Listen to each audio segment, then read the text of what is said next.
Au niveau des segments basaux, un phénomène adaptatif qui semble normal, qui va être confirmé par l'évaluation à l'effort et qui ne correspond pas à des lésions infracliniques pourvoyeuses d'arythmies malignes. En effet, lorsque l'auteur évalue la corrélation entre l'augmentation du 2D strain à l'effort par rapport à la fréquence cardiaque d'effort, on voit qu'il y a un nuage de points qui est tout à fait corrélé,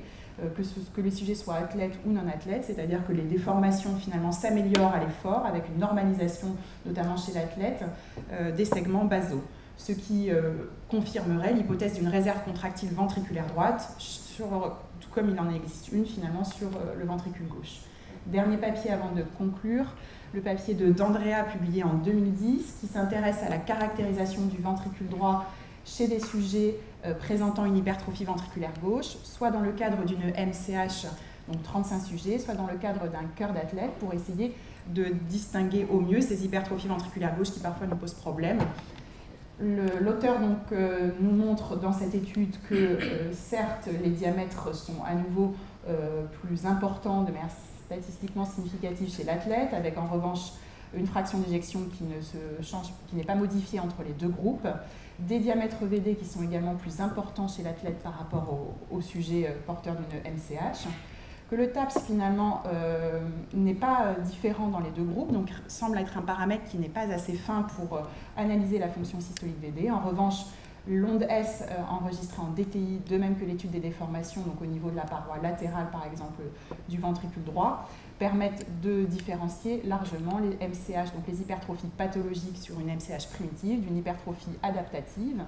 avec notamment donc, une valeur de 2D strain dans cette étude qui était effondrée à moins 14% dans le groupe de MCH par rapport à l'athlète où les valeurs étaient encore retrouvées aux alentours de 22%, comme c'était le cas dans les précédents papiers.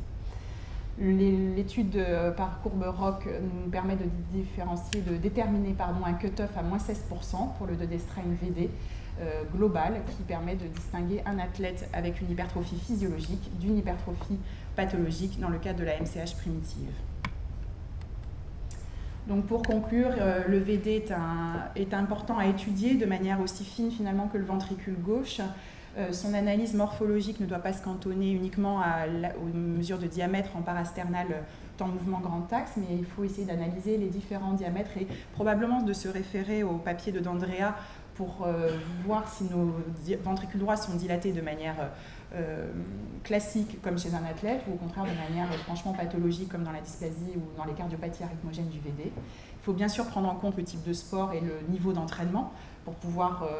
effectivement se dire que c'est une adaptation physiologique et probablement davantage penser à indexer à la surface corporelle. Ça n'a pas toujours été montré dans tous les différents papiers, mais je pense que c'est quand même important que les gabarits soient pris en compte. Et puis pour ce qui est de la fonction systolique, si la fraction de raccourcissement VD, je ne la retiendrai probablement pas pour une évaluation au repos. En revanche, je pense que le DTI couplé à l'analyse des déformations au repos est tout à fait envisageable et qu'il faudrait retenir pour une valeur finalement abaissée chez l'athlète mais qui n'est pas